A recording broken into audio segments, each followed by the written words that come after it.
Olá, Desenvolvendo! Tudo bem com você? Desenvolvendo, no vídeo de hoje iremos para o 13º episódio da série Compartilhando Experiências e Conhecimentos do Estágio de Observação 1, que usou como base o livro Clínica Peripatética. No episódio anterior, Desenvolvendo, nós falamos um pouquinho sobre a atuação dos agentes comunitários de saúde e hoje iremos falar um pouquinho sobre o consultório na rua. Eu espero que contribua no seu desenvolvimento, no seu processo aí de formação, caso você esteja inserida nele. Sem mais enrolação, bora para o vídeo!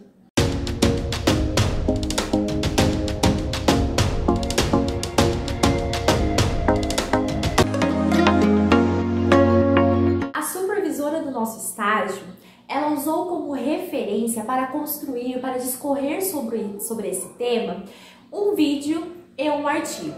Eu vou deixar todos os links na descrição desse episódio, dessas referências. Sobre o consultório na rua Desenvolvendo, se trata de uma política pública que tem como objetivo esticar as suas ações sobre as pessoas que se encontram em situação de rua. Tem a finalidade de garantir que todos sejam assistidos pelo nosso sistema de saúde, mesmo quando esses não vão até os postinhos de saúde, os profissionais vão até eles. No início, os profissionais que atuam no consultório na rua encontraram muitas resistências sobre outros profissionais que atuam em outras políticas públicas, pois muitos não enxergaram essa atuação como de direito de todos nós cidadãos, de todas as pessoas, devido ao preconceito que circulam sobre a população de rua. E por falar nisso, Desenvolvendo, no documentário, os participantes usaram algumas frases, algumas falas que eu acho muito importante compartilhar aqui nesse vídeo. As pessoas que estão em situação de rua são pessoas como nós, possuem a sua subjetividade. Sendo assim, nós não podemos alimentar a ideia de que cada ser é desta forma, porque ele pode ser dessa e entre outras. Cada sujeito, seja em situação de rua ou não, possui a sua forma de fazer a leitura, de sentir e interpretar a situação que vivencia. Desta forma, nós não podemos alimentar a ideia de que todos que estão na rua estão por um único motivo. Pois existem inúmeros motivos, existem N motivos que as pessoas podem escolher ou simplesmente parar na rua. Existe o motivo de perda de residência, falência, conflitos familiares, agressões físicas, verbais, violação de direitos, dificuldades para lidar ou assumir a sua orientação sexual, dificuldades para lidar com algumas situações internas. Enfim, existem N motivos. Então, nós não temos o direito de achar que determinado sujeito está na rua pelo motivo A. Existe uma possibilidade de ele estar na rua com o motivo B, C, D, E assim por diante. Uma coisa nós podemos afirmar com todas as certezas. Nós podemos afirmar que independentemente do motivo, da causa do sujeito, independentemente da sua situação, todos têm o direito de ter acesso à saúde.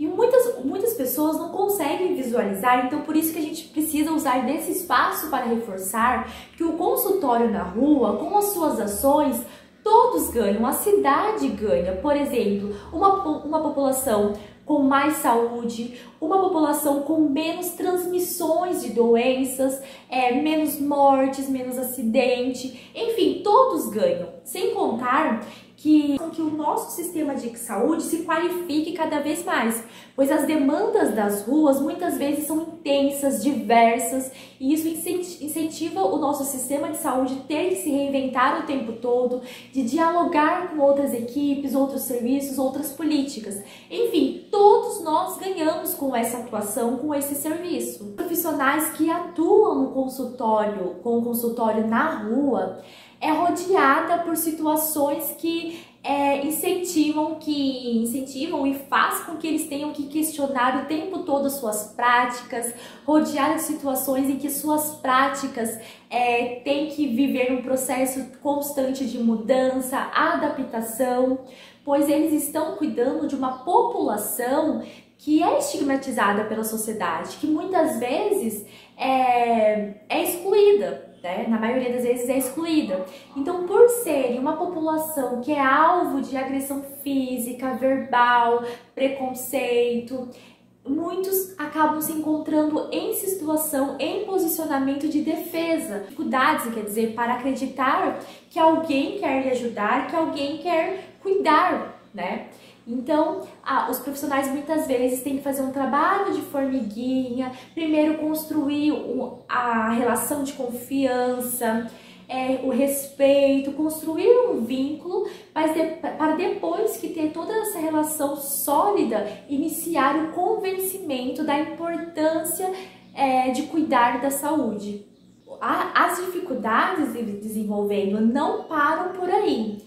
Os profissionais que atuam no consultório, na rua, encontram também dificuldades dentro das próprias políticas públicas, que uma hora vem com a proposta de ampliação do cuidado no território de vida, em consonância com a luta antimanicomial, e outra hora vem com propostas que têm ações pautadas, baseadas na abstinência, na internação muitas vezes involuntária, compulsórias e que muitas vezes afetam toda a relação que foi construída aos poucos com o sujeito que está em situação de rua.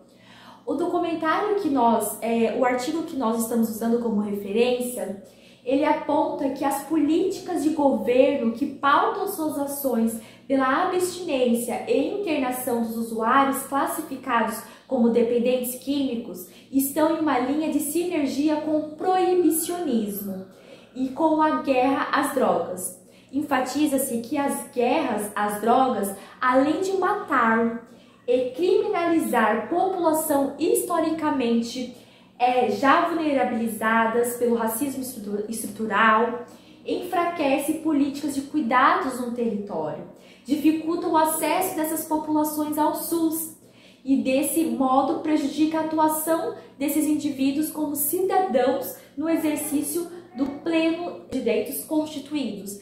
Então, essas políticas que pautam as suas ações na abstinência, na guerra com as drogas, essas ações com imposições, ela dificulta, de fato, de colocar em prática o cuidado, o zelo, pois elas vêm muitas vezes aniquilando a subjetividade, silenciando a voz desse sujeito, gerando uma revolta, gerando um sentimento de injustiça. Então, é uma ação, né? É uma política que, quando pautada nessa ação de calar a voz do sujeito, ela vai gerar qualquer coisa menos o cuidado, menos a reflexão, menos o incentivo do sujeito de cuidar da saúde, de ir buscar os seus direitos. Diferentemente dessa estratégia de internação que segrega os já excluídos, que vem em uma linha de continuidade com o proibicionismo e, desse modo, com a política de guerra às drogas, a estratégia de redução de danos traz uma outra perspectiva para olhar para esse problema, para esse impasse. A redução de danos, ela vem entendendo, compreendendo que o uso da substância é mais um dos elementos que compõe a vida do sujeito e que a problemática do uso prejudicial precisa ser entendida junto com os outros elementos, tais como habitação, emprego, renda, segurança alimentar, consolidação de direitos sociais, saúde e educação. Então, essa última estratégia compreende o modo multifatorial à questão posta. Então, a gente não deve olhar somente para a droga em si, para esta questão em si, mas olhar todos os outros elementos que compõem a vida desse sujeito e que muitas vezes pode dificultar o seu processo de desenvolvimento, de autonomia, de cuidado. Então, A proposta de redução de danos, ela tem esse olhar amplo para a vida do sujeito. Ela não vem com a imposição e com a guerra sobre o vício do sujeito, mas sim ela quer entender como que o sujeito chegou a esse momento, essa situação, e o que mais tem por detrás da história desse sujeito. É muito interessante, vou deixar para vocês, né, na descrição desse episódio, o link que a gente falou, o vídeo que a gente falou um pouquinho sobre essa proposta de redução de danos. O paradigma da redução de danos, em contraposição, apresenta como princípios constitutivos contribuir para o exercício da cidadania dos usuários de substâncias psicoativas, a corresponsabilidade pelo próprio processo de promoção de saúde e autonomia, preconizando o cuidado em liberdade, em uma perspectiva de cuidado integral e com a construção de projetos terapêuticos entre equipe de saúde e usuários. Dessa forma, de forma mais geral, é importante sublinhar que a redução de danos não exclui a abstinência de determinada substância, desde que isso seja construído com o usuário. Então, a redução de danos ela não exclui essa possibilidade. Pode ser sim uma das possibilidades, mas precisa ser construído, dialogado, precisa ser combinado com o usuário, com o sujeito. Já uma política pública pautada pela abstinência preconiza a interrupção do uso da substância, excluindo a possibilidade da redução de danos, caso o usuário opte pela continuidade do consumo. Então, já a outra proposta da política exclui outras possibilidades. É mais baseado na imposição, tem que ser assim. Então, reduzir danos é, portanto, ampliar as ofertas e cuidados dentro de um cenário democrático e participativo. A proposta de redução de danos traz o sujeito como protagonista da sua história, respeita esse espaço, mas não deixa ele sozinho. Ajuda, contribui, traz possibilidades, dialoga com esse sujeito, faz combinados, tá ali, dá um apoio, mas sem imposição. Então, desenvolvendo, era isso que eu tinha para compartilhar aqui com vocês hoje. Eu espero que eu tenha contribuído aí no seu desenvolvimento. Se isso aconteceu, eu peço que valorize o meu trabalho, compartilhando, curtindo e se inscrevendo caso não seja inscrito. Do mais, um beijo da Franciele Silva, uma estudante de psicologia. Me acompanhe no Instagram, @FrancieleSilva_oficial.